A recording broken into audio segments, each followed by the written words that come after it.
ہندوستان والوں کسی سے ڈرنا نہیں، ہم بے سہارا نہیں، جس نے بسایا ہے وہی بچائے گا، جس نے بسایا ہے وہی بچائے گا۔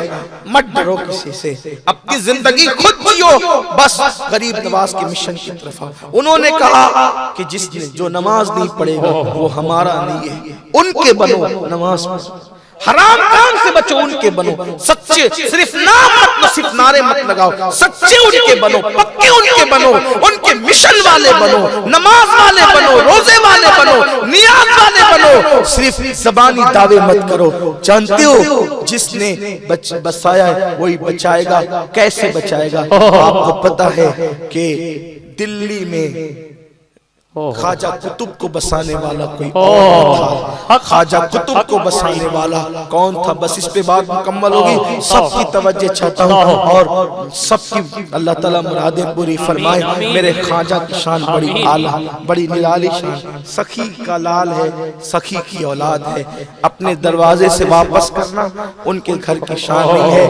اگر گھر میں کچھ نہیں ہوتا ہے تو دوپٹے بیچ کر کے دیے، مسلح بیچ کر دیے ہیں، اب تو خزانے لے کر اب نہ دیں گے تو کب دیں گے؟ سنیوں یقین مضبوط کرو، یقین والوں کو ملتا ہے۔ میرے مرشد اجازت نے کہا تھا یقین والے کہاں سے چلے کہاں پہنچے، جو اہل شک ہیں اگر میں مگر میں رہتے ہیں، شک والے مت بنو یقین والے بنو۔ دیتے ہیں دیں گے، لیتا ہوں لوں گا، واہ واہ واہ واہ، دیتے ہیں دیں گے، لیتا ہوں لوں گا، اور نہیں لوں گا تو جاؤں گا نہیں، واہ واہ واہ واہ واہ، نہیں لوں گا چلوں گا نہیں۔ ارے اڑیل فقیر کو تو کنجوس بھی دے کر کے بھیجتا ہے، سخی دادا نے کب رکنا ہے، سخی دادا نے کب روکنا ہے؟ خواجہ قطب الدین بختیار کاکی کو بسایا دلی میں، اور جب بسایا اتنا متاثر ہوا بادشاہ کہ التمش مرید ہوا، آپ نے خلافت بھی دی، روزانہ کا معمول تھا بادشاہ کی بگی بابا قطب کی خانقاہ پہ آتی، اور بابا قطب بیٹھتے اوپر، بادشاہ بیٹھتا قدموں میں، اور پھر وہ روزانہ عصر سے مغرب تک دریا کی سیر کے لیے جاتی۔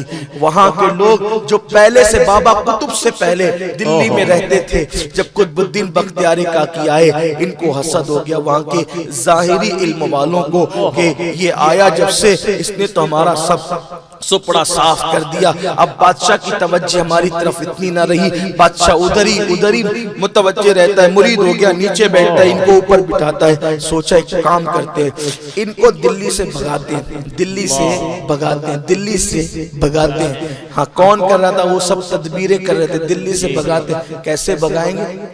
وہ کہا اس پہ کوئی بڑا الزام لگاؤ، دلی سے بھگانے کے لیے بڑا الزام لگاؤ۔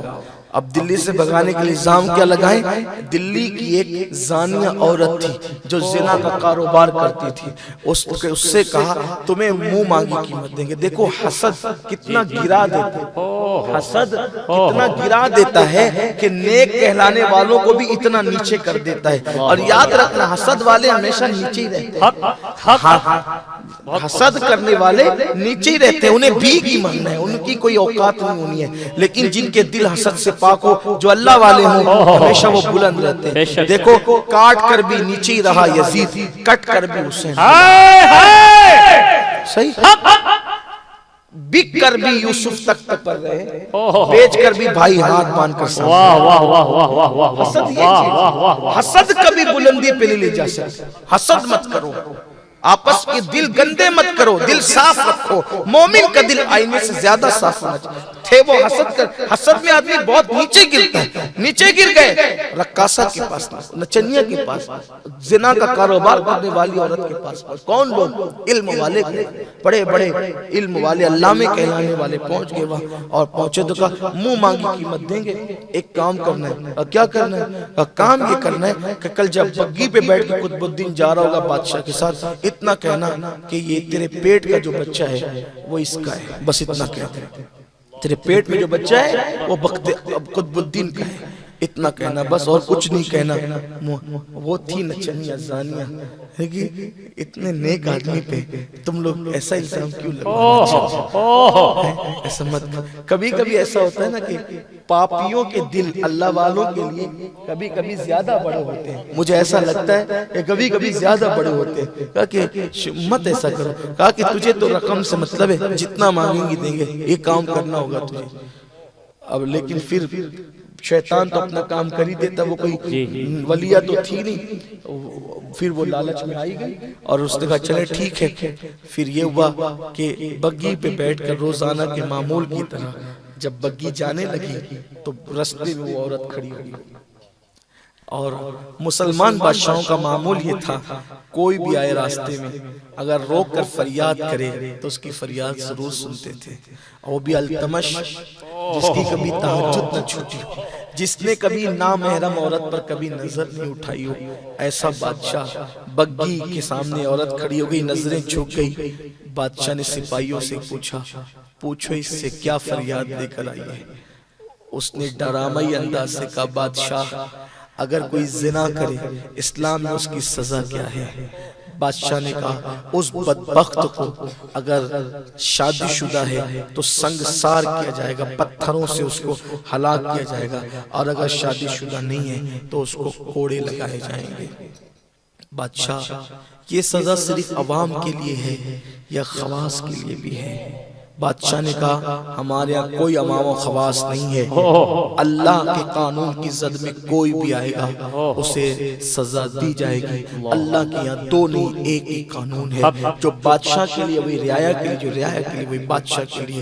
تو کہا پھر کیا خیال ہے تیرے اس پیر کے بارے میں جو بڑا نیک اور متقی بنا بیٹھا رہتا ہے اور وہ ہمارے یہاں کر کے زنا کرتا ہے؟ بادشاہ تجھے معلوم ہونا چاہیے کہ یہ مکار آدمی ہے, مکار, جو تیرے سامنے متقی بنتا ہے, اور وہ تو میرے ساتھ کئی بار منہ کالا کر چکا ہے, اور اس کا بچہ میرے پیٹ کے اندر ہے. میں اس وقت تو ماں بننے والی ہوں. سرکار قطب الدین بختیار کاکی نے یہ سنا تو سننے کے بعد اس عورت کو کبھی دیکھا ہی نہیں تھا, کبھی تصور بھی نہیں تھا. دماغ چکرانے لگا, کچھ سجھائی نہیں دیتا تھا, آنکھوں کے سامنے اندھیرا آنے لگا. پلاننگ کے تحت ساری بھیڑ اکٹھا ہو گئی. انہوں نے سب کو پہلے سے جمع کر رکھا تھا. سب اکٹھا ہو گئے, مارو مارو, نکالو نکالو, اس مکار کو دلی سے نکالو. بادشاہ کی آنکھوں میں خون اتر آیا. میری عقیدتوں کے ساتھ اتنا بڑا مذاق, آپ کی نگاہیں تو کبھی اوپر نہیں اٹھتی.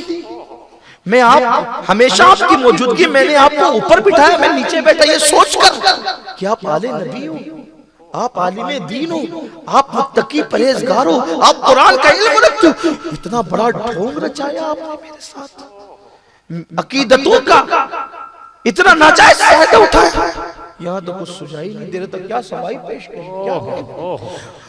بادشاہ یہ بھی کہہ گیا آپ سے امید نہ تھی, اس لئے کہ میں آپ کو متقی کے سوا کچھ نہیں جانتا. بس قریب تھا آبرو چلی جاتی, قریب تھا آبرو چلی جاتی, قریب تھا سزا ملتی, قریب تھا کوئی بات نہ مانتا, قریب تھا دلی سے نکال دیے جاتے. بختیار کاکی نے سوچا کیا کروں, کس کو بلاؤں, کس کو پکاروں. پیر تو دنیا سے وصال کر چکے ہیں, لیکن یقین مضبوط تھا, پوری ہمت کی. آنکھوں کے سامنے اندھیرا چھایا تھا. اجمیر مقدس کی طرف کیا, خواجہ مجھ پر کرم کرنا, دلی میں آپ نے بسایا ہے, آپ نے بسایا, آپ ہی بچائیں گے. میرے مرشد اس الزام سے اب مجھے آپ کے سوا کوئی نہیں بچا سکتا. بس اتنی فریاد کرنی تھی, گویا کہ یوں کہا ہو بگیر دابے بلا افتاد کشتی, صحیح فانو شکستہ رات و پشتی, باقے خواجہ عثمان ہارون مدد کن یا معین الدین چشتی, مدد کن یا معین الدین چشتی, مدد کن یا معین الدین چشتی. اتنا کہنا تھا کہ لوگوں نے اپنے ماتھے کی آنکھوں سے دیکھا, اپنے عصا سے کوئی بھیڑ کو ہٹا دیا, اپنے عصا سے, اپنے عصا سے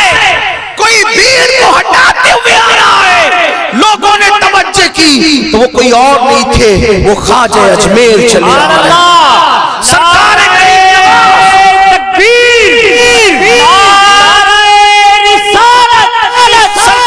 غریب نواز چلے آ رہے تھے، سب دیکھ کر تعظیماً ہاتھ مان لیتے ہیں۔ غریب نواز نے پوچھا بابا قطب سے مخاطب، کیا ہوا؟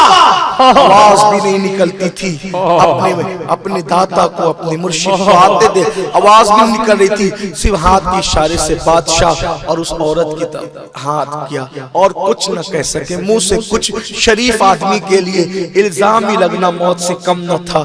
اللہ اکبر، اشارہ کیا، منہ سے کچھ بھی نہیں نکل رہا تھا۔ دلی والے سوچ رہے تھے کہ ہم نے قطب الدین کی آبرو ختم کر دی ہے اور ہمیشہ کے اس کا قصہ تمام کر دیا ہے۔ غریب نواز نے اپنا عصا اس عورت کے پیٹ پر رکھا اور فرمایا اے بچے اب تو ہی بتا،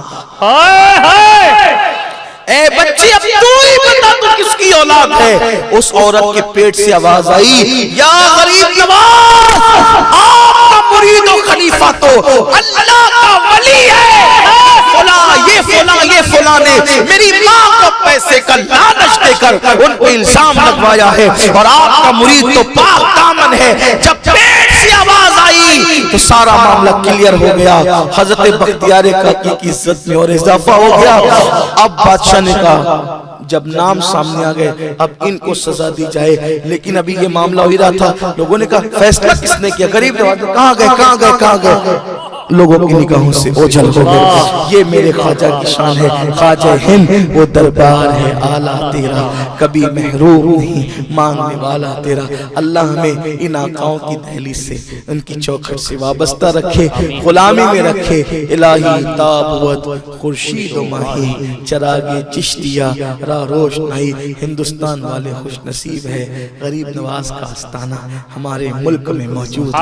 اللہ غریب نواز کی برکتیں ہمیں نصیب فرمائے، اور اللہ ان کے فرامین پر ہمیں عمل کی توفیق عطا فرمائے۔ گفتگو کے درمیان اگر کوئی غلطی ہو تو اللہ معاف فرمائے۔ استغفر اللہ ربی من کل ذنب واتوب الیہ وما علینا الا البلاغ۔ السلام علیکم ورحمۃ اللہ۔